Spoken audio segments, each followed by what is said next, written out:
The courtroom was packed, the tension so thick it felt like the air had turned solid. Everyone sat in silence, waiting for the judge to enter. But all eyes weren't on the judge's bench. They were locked onto a single police officer standing near the defendant's table. Officer Daniels. A man with a reputation. Not for justice, not for fairness, but for something far uglier. Today, his focus was on one woman. A young black woman named Aisha, standing in front of him, barely holding back tears. She wasn't a criminal. She wasn't dangerous. But from the way Daniels stared at her, like she was beneath him, you would think she was public enemy number one. Aisha had come to court for a simple traffic violation, a minor issue that should have been handled with a fine. But Daniels had made sure it escalated. He had pulled her over weeks ago, claiming she had run a stop sign. She hadn't. When she tried to explain, he cut her off, his tone sharp, his words laced with something unspoken but clear. She knew better than to argue. And yet, here she was, standing before a judge because Daniels had pushed for more. He claimed she had resisted arrest, that she had acted aggressively. It was a lie. Anyone who had been there that day knew the truth. But in this room, with Daniels standing tall in his uniform, Aisha knew how this would go. The judge sighed, looking over the papers before him. Officer Daniels, your report states that Miss Carter was uncooperative during the stop. Do you have any evidence of this claim? Daniels smirked. My body cam footage was corrupted, Your Honor. But I have my word as an officer of the law. Aisha's hands clenched into fists. She wanted to scream, to tell the world what really happened. But she had seen this story play out before. The uniform, the badge, it gave Daniels power. Power that was nearly impossible to fight. Then, something happened that no one expected. Daniels, standing tall with confidence, suddenly staggered back, his hand flying to his chest. His breathing turned shallow. His face twisted in pain. A murmur spread through the courtroom. Something was wrong. His fellow officers rushed toward him, trying to figure out what was happening. But Daniels wasn't looking at them. His eyes were locked onto Aisha. And then, in a matter of seconds, karma arrived. Meanwhile, across town, in a crowded city bus, a young black teenager named Marcus sat quietly, earbuds in, lost in thought. It had been a long day at school, and all he wanted was to get home, eat, and maybe shoot some hoops with his friends. The bus was packed, every seat taken, people standing shoulder to shoulder. That's when he saw her. A pregnant woman, holding onto a pole near the front of the bus, shifting uncomfortably as the vehicle lurched forward. She was white, looked exhausted, and no one seemed to notice her discomfort. Or maybe they just didn't care. Marcus did. Without hesitation, he pulled out his earbuds, stood up, and tapped her arm gently. "Ma'am, you can take my seat," he said, offering her a small smile. The woman's eyes widened in surprise, as if she hadn't expected kindness today. Oh, wow. "Thank you," she said softly, carefully lowering herself into the seat. Marcus nodded and grabbed onto the pole, steadying himself as the bus kept moving. It was a small moment, nothing dramatic, nothing life-changing. At least, that's what he thought. But a few minutes later, the woman turned to him and slipped a folded piece of paper into his hand. "Read this when you get home," she whispered before getting off at her stop. Marcus frowned, looking at the note. What could it possibly say? Little did he know that piece of paper was about to change his life forever. Marcus sat down on his bed, the small piece of paper still clenched in his hand. He had thought about it the entire ride home. Why had the woman given it to him? And why did she tell him to wait until he got home to read it? It wasn't just a simple thank you note. He could feel that. There was something more. Taking a deep breath, he carefully unfolded the paper. His eyes scanned the words, and almost instantly, his heart began to race. "You have no idea how much that small act of kindness meant to me today. I've been struggling, and you reminded me that there are still good people in the world. I want to do something for you in return. Call this number." At the bottom of the note was a phone number. No name, no explanation. Just that simple request. Marcus read it again, his mind racing with questions. He didn't even know this woman's name. She didn't know him. So why would she want to help him? And how? Was this some kind of joke? A mistake? He pulled out his phone, his finger hovering over the dial pad. For a second, he thought about ignoring it. Maybe it wasn't a good idea. But something deep inside told him otherwise. Something about the way she had looked at him on that bus, like she had seen something in him that even he didn't see, made him feel like this was worth finding out. Before he could overthink it, he punched in the numbers and hit call. The phone rang twice before a voice picked up. Hello. The voice was calm, professional. It wasn't the woman from the bus. This was someone else. Hi. My name is Marcus. I got a note from someone today with this number on it. She told me to call. There was a pause on the other end. Then, the voice spoke again, this time with a strange sense of curiosity. Ah. You must be the young man she was talking about. Marcus, can you meet me tomorrow? There's something important I need to discuss with you. Marcus's stomach twisted. Wait, who are you? What is this about? You'll find out tomorrow. Trust me, it'll be worth it. Meet me at the coffee shop on 5th and Lexington. Noon. Before Marcus could ask anything else, the call ended. He stared at his phone, his mind spinning. What had he just gotten himself into? Meanwhile, back at the courthouse, the scene had completely shifted. Officer Daniels was still hunched over, his face twisted in pain, but something was different now. The confidence, the arrogance was gone. His breathing was heavy, his hands trembling. The courtroom had erupted into chaos. Other officers had rushed to his side, trying to figure out what was happening, but Daniels could barely speak. His eyes flickered to Aisha, who stood frozen, her heart pounding. She should have felt relieved, maybe even happy. But instead, she just felt confused. What was happening to him? The judge banged his gavel, trying to regain order. Someone call an ambulance, he barked. One of the officers had already pulled out his radio. We need paramedics at the courthouse, Courtroom 3. Officer down. Daniels groaned, gripping his chest. His face had lost all color. For the first time, he looked vulnerable. He looked human. And then he collapsed. Aisha let out a sharp breath, stepping back as the officers surrounded him. The entire courtroom was watching in shock. Some whispered among themselves, others just sat frozen, their eyes darting between Daniels and Aisha. The judge cleared his throat, glancing at the bailiff. Take Miss Carter back into holding until we figure out how to proceed. Aisha's stomach dropped. Wait, what? But I didn't do anything. The bailiff hesitated, but the judge just shook his head. This case has already been a mess. I don't want any more chaos in my courtroom. We'll reconvene when we have more information. Aisha's hands balled into fists, but she knew fighting back right now wouldn't help. Without another word, she turned and followed the bailiff out of the room. As she walked down the cold hallway, her thoughts raced. What had just happened in there? Was it karma? Was it justice? Or was this just some bizarre twist of fate? She didn't know. But something deep inside told her this wasn't over. Not by a long shot. Back at home, Marcus barely got any sleep that night. He lay awake, staring at the ceiling, thinking about the note, the call, the strange invitation. His gut told him this was something big, something life-changing. But whether that was a good thing or a bad thing, he had no idea. The next morning, he got up early, his nerves making it impossible to sleep in. By the time noon rolled around, he was already at the coffee shop, sitting at a table near the window, waiting. A few minutes later, the door swung open. A tall man in a dark suit walked in, scanning the room before his eyes landed on Marcus. He walked over with purpose, a serious expression on his face. Marcus. Marcus nodded slowly. Yeah. That's me. The man sat down across from him, folding his hands on the table. My name is Daniel Brooks. I work in finance. He paused, watching Marcus carefully. I'm here because of the woman you helped on the bus yesterday. Marcus frowned. Who is she? Why did she give me that note? Daniel exhaled, sitting back. Her name is Claire Matthews. She's the CEO of one of the biggest investment firms in the city. And she's been looking for someone like you. Marcus blinked. Someone like me? I don't understand. Daniel smiled slightly. Claire has been through a lot lately.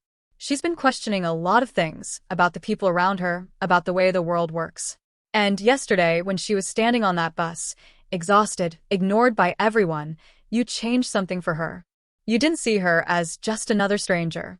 You saw a human being. Marcus shifted in his seat, feeling a strange mix of emotions.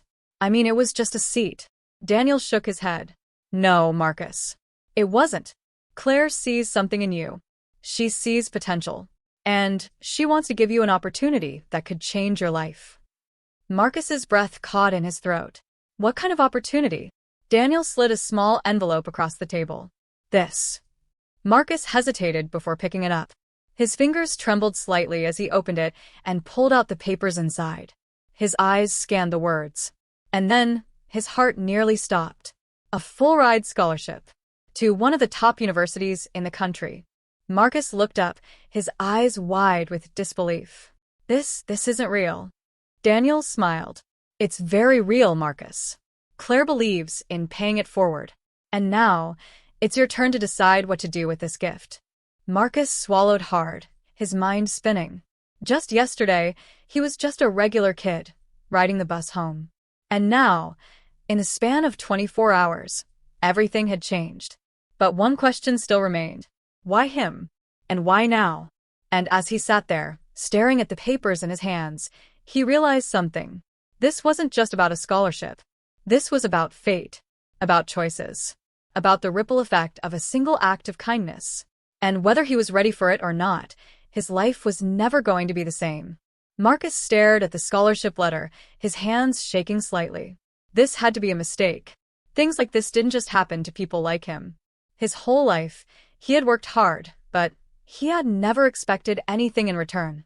A free ride to one of the best universities in the country? Just for giving up his seat? It didn't feel real.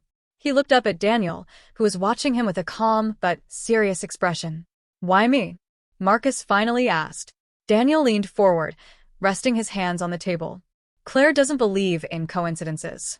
She believes that the way people act when they think no one is watching says everything about them. You showed kindness when you had no reason to. She sees potential in you, Marcus. Marcus swallowed hard. His whole life, people had underestimated him. Teachers, coaches, even some of his own family. No one had ever looked at him the way Daniel was looking at him now, like he mattered. Like he was capable of something great. Still, a part of him couldn't shake the feeling that there was more to this. Is this some kind of test? He asked hesitantly. Daniel smiled slightly. In a way, Claire isn't just offering you a scholarship. She's offering you a chance to step into a new world. But it won't be easy. You'll have to prove you deserve it. Marcus frowned. Prove it how? Daniel's eyes darkened slightly. We'll get to that. But first, you need to decide if you're in. Marcus looked back at the letter, his heart pounding. This could change everything. He could go to college, get out of his neighborhood, make something of himself. But deep down, something told him this was just the beginning of a much bigger story. Meanwhile, across town, Aisha sat alone in a holding cell, her arms wrapped around herself. The cold metal bench beneath her felt just as unforgiving as the situation she was in. She had done nothing wrong, and yet here she was, locked up like a criminal while Officer Daniels was being rushed to the hospital. She still couldn't believe what had happened in that courtroom. 1 minute, Daniels had been standing there, smug and confident, twisting the truth like it was nothing. The next, he was clutching his chest, gasping for air, his face pale with panic. It was almost poetic. The man who had tried to ruin her life suddenly brought down by something even he couldn't control. But instead of being set free, she was still trapped. The system always found a way to keep people like her in chains, no matter how obvious the truth was. The sound of footsteps made her look up. A guard stood at the bars, his expression unreadable. Your lawyer is here, he said. Aisha stood slowly, her heart pounding as the door buzzed open. She had never needed a lawyer before. She had never even been in trouble before Daniels decided to make her life hell. Now, she had no idea what was coming next. She was led into a small room where a woman in a dark blue suit sat waiting for her. She looked sharp, professional, and most importantly, determined. Aisha Carter? The woman asked, standing up and extending a hand. Aisha hesitated before shaking it. Yeah. That's me. The woman sat back down, flipping open a folder. My name is Vanessa Green. I'm with a legal organization that specializes in cases like yours. Aisha narrowed her eyes. Cases like mine? Vanessa nodded. Cases where an officer abuses their power and tries to destroy someone's life. Aisha's stomach clenched. So you believe me? Vanessa gave her a knowing look. I don't just believe you. I have proof that Daniels has done this before. Aisha's breath caught in her throat. What? Vanessa slid a stack of papers across the table. You're not the first person he's targeted. There are records of complaints against him, other people who have accused him of fabricating charges, excessive force, intimidation. The problem is, no one has ever been able to bring him down. Aisha clenched her fists. Why not? Vanessa sighed. Because he knows how to play the game. He covers his tracks, he intimidates witnesses, and the system protects him. But this time, things are different. Aisha swallowed. Because he collapsed in court? Vanessa nodded. That was unexpected, but it might be what finally exposes him. People are asking questions now. They're looking at his history. And if we play this right, we might finally be able to take him down. Aisha felt a flicker of hope for the first time since this nightmare started. Maybe, just maybe, she wouldn't have to fight this alone. But deep down, she knew that Daniels wasn't the type to go down without a fight. And if he got back up, he would come for her. Back at home, Marcus was still sitting in his room, staring at the scholarship letter. He had read it over at least 10 times, and it still didn't feel real. His mom knocked on the door, peeking inside. You okay, baby? Marcus looked up, forcing a smile. Yeah, just thinking. His mom stepped inside, her expression soft. You've been quiet since you got home. Something on your mind? Marcus hesitated, then held up the letter. I got this today. His mom took it, her eyes scanning the words. Her breath hitched. Marcus, this is incredible. I know, he said quietly. But I don't know if I can do it. His mom frowned, sitting beside him. Why would you say that? Marcus exhaled, shaking his head. What if I don't belong in a place like that? What if it's too much for me? His mom reached over and took his hand. Listen to me. You are smart, kind, and you have more potential than you realize. You deserve this. And if someone sees that in you, you should believe in yourself, too. Marcus nodded slowly, but deep down, he still wasn't sure. This wasn't just about a scholarship. It felt bigger than that. Like there was something more happening that he couldn't see yet. And he had no idea what was waiting for him on the other side of this decision. Across the city, Claire Matthews sat in her office, staring out at the skyline. She had been thinking about Marcus ever since she stepped off that bus. He didn't know it yet, but he was about to be part of something much bigger than he imagined. She picked up her phone and dialed a number. Is it done? She asked. A voice on the other end responded. He made the call. He's in. Claire smiled slightly, her eyes sharp with focus. Good. Keep an eye on him. I want to know everything. She hung up the phone, exhaling slowly. This was just the beginning. Marcus barely touched his dinner that night. His mom had tried to talk to him, sensing that something was weighing on his mind, but he couldn't bring himself to open up. How could he, when he barely understood what was happening himself?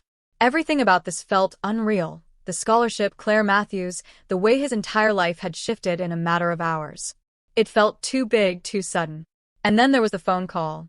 The way Daniel had spoken, the way Claire had orchestrated everything, it wasn't just generosity. There was something deeper happening, something he wasn't seeing yet. But he would. He had no doubt about that. The next morning, he woke up to a message on his phone. A time. A location. No explanation. Just instructions. 11 a.m. Matthews Investment Building.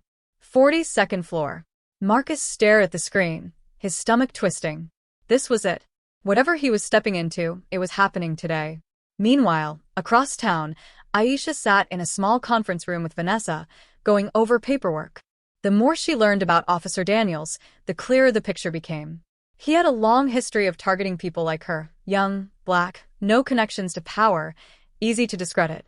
He had ruined lives. But now, for the first time, someone was fighting back. Vanessa set a folder down in front of her. We just got word from the hospital. Daniels is stable, but he's not talking. Something about what happened to him in that courtroom. It shook him. Aisha frowned. You think he's scared? Vanessa nodded. For the first time in his career, he's not in control. And that means we have an opening.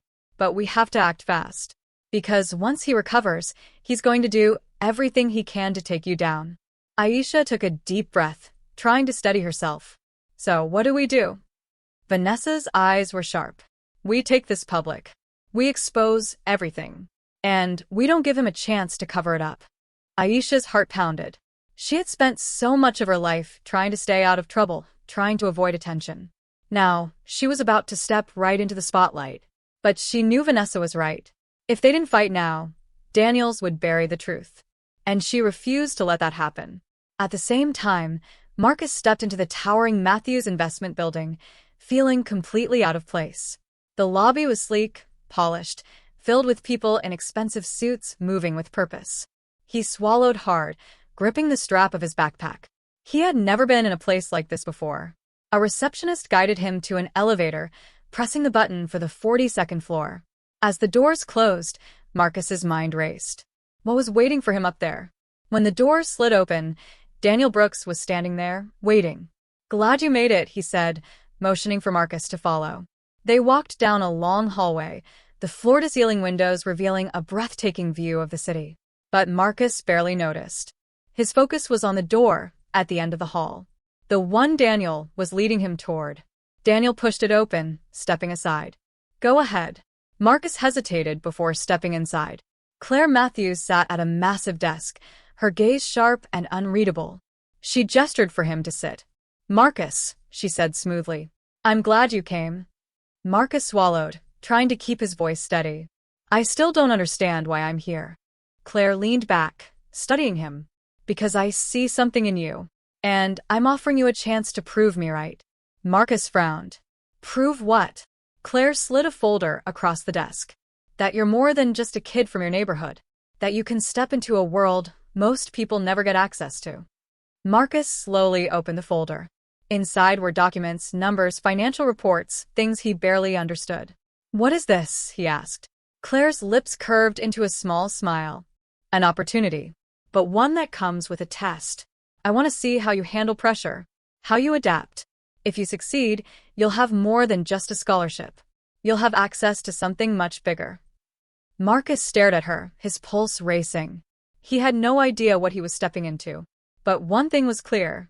This wasn't just about kindness anymore. This was a game. And he had just become a player. Meanwhile, at the hospital, Officer Daniels slowly opened his eyes. His body ached, his vision blurred.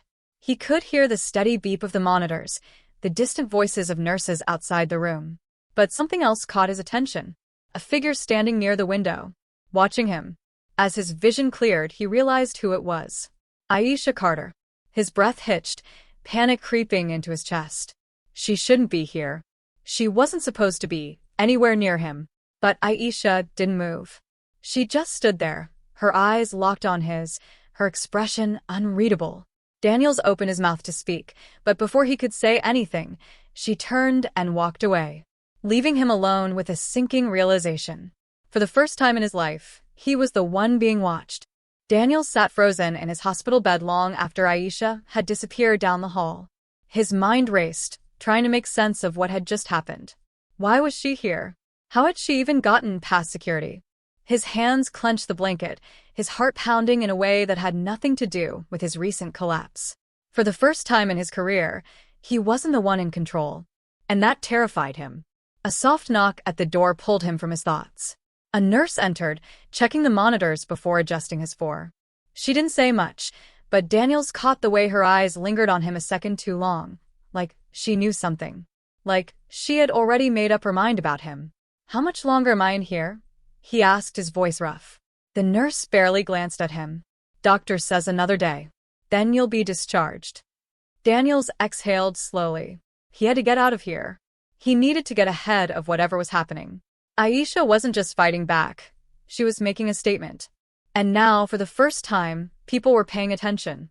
Across the city, Marcus sat in front of Claire Matthews, the weight of the documents in his hands pressing down on him like 1,000 bricks.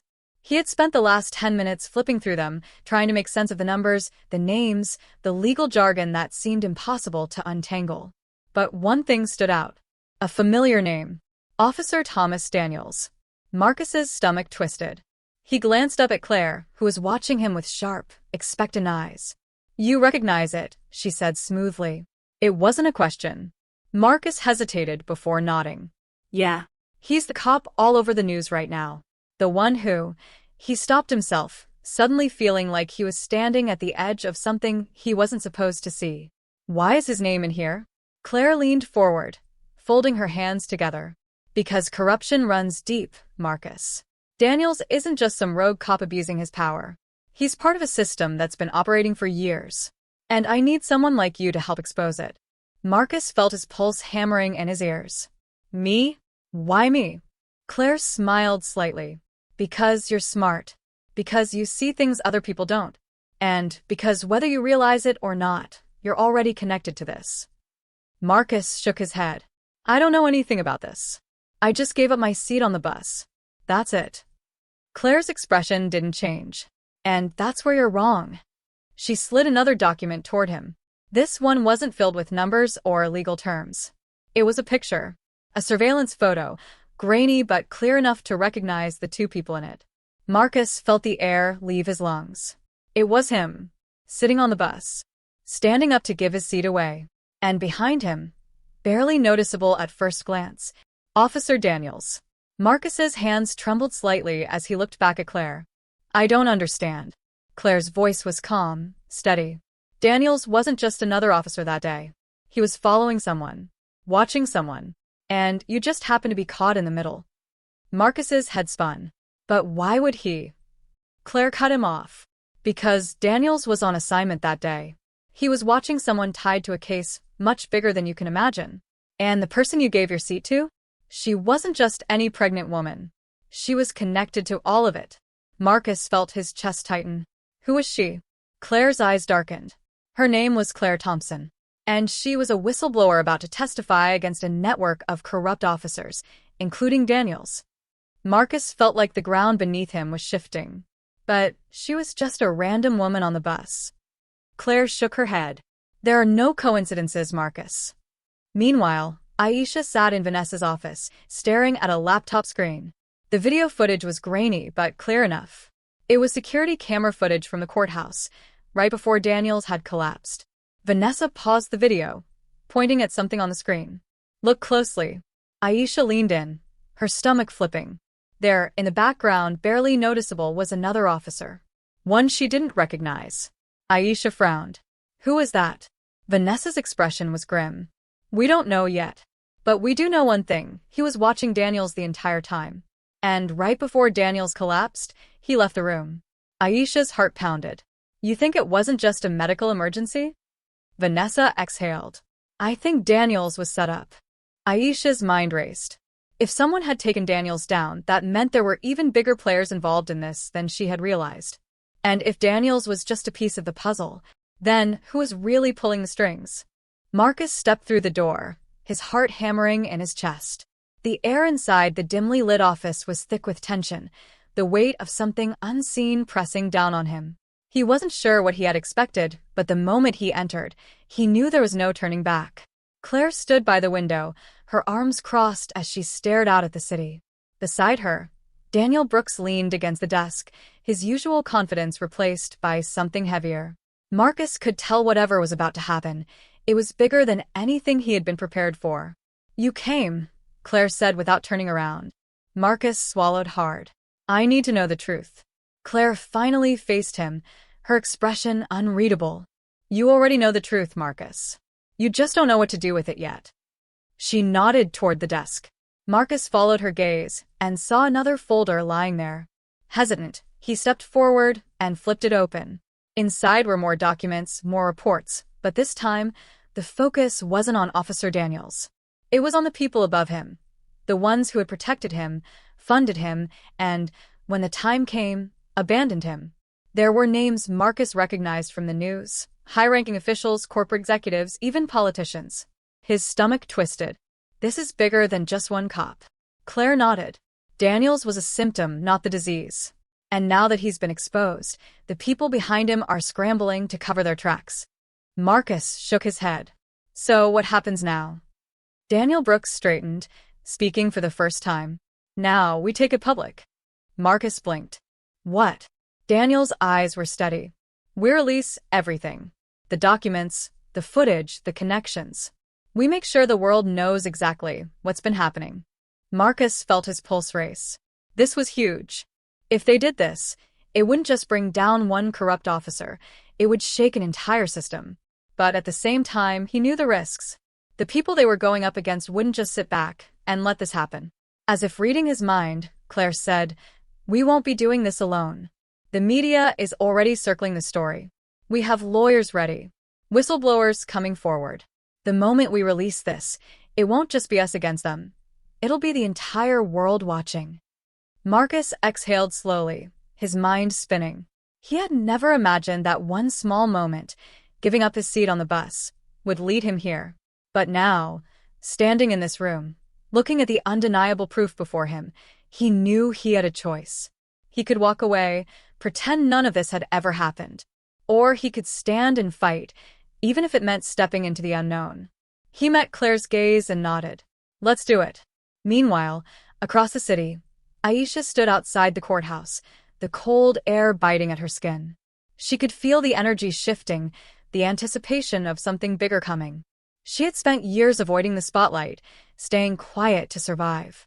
But that wasn't who she was anymore. She glanced down at her phone, rereading the message from Vanessa. "Press conference confirmed. Everything's in place. Be ready." Aisha took a deep breath. She was ready. Inside the hospital, Officer Daniel sat alone in his room, staring at the blank wall. The visit from Officer Reed had left him shaken, but more than that, it had left him with a realization. He had spent years believing he was untouchable, that the system would always protect him. But now he saw the truth. He was nothing more than a tool, discarded the moment he became a liability. For the first time in his life, Daniels felt fear, not of the people he had once oppressed, but of the ones he had served. The ones who had the power to erase him just as easily as they had elevated him. A knock at the door startled him. He looked up, expecting a nurse, but instead, he saw a man in a suit step inside. "Officer Daniels," the man said, his voice cool and measured. "We need to talk." Daniels clenched his jaw. He knew exactly what this was. And he knew exactly what it meant. 2 days later, the world changed. The reports were leaked, the press conference broadcasted live. The headlines exploded, names were exposed, and suddenly, people who had spent years operating in the shadows were being dragged into the light. Marcus watched it all unfold from his small apartment, his phone buzzing with messages and calls from reporters, activists, and strangers who had been waiting for something like this to happen. He had never imagined his life taking this turn, but somehow, he knew this was where he was meant to be. Aisha, standing on the courthouse steps, faced the cameras with unwavering confidence. She told her story, not as a victim, but as someone who refused to be silenced. And Officer Daniels? He disappeared. No statements. No public appearances. Just gone. Some said he had gone into hiding, fearing retaliation. Others believed he had been quietly dealt with by the very system he had once served. No one knew for sure. But Marcus knew one thing. This wasn't the end. This was just the beginning.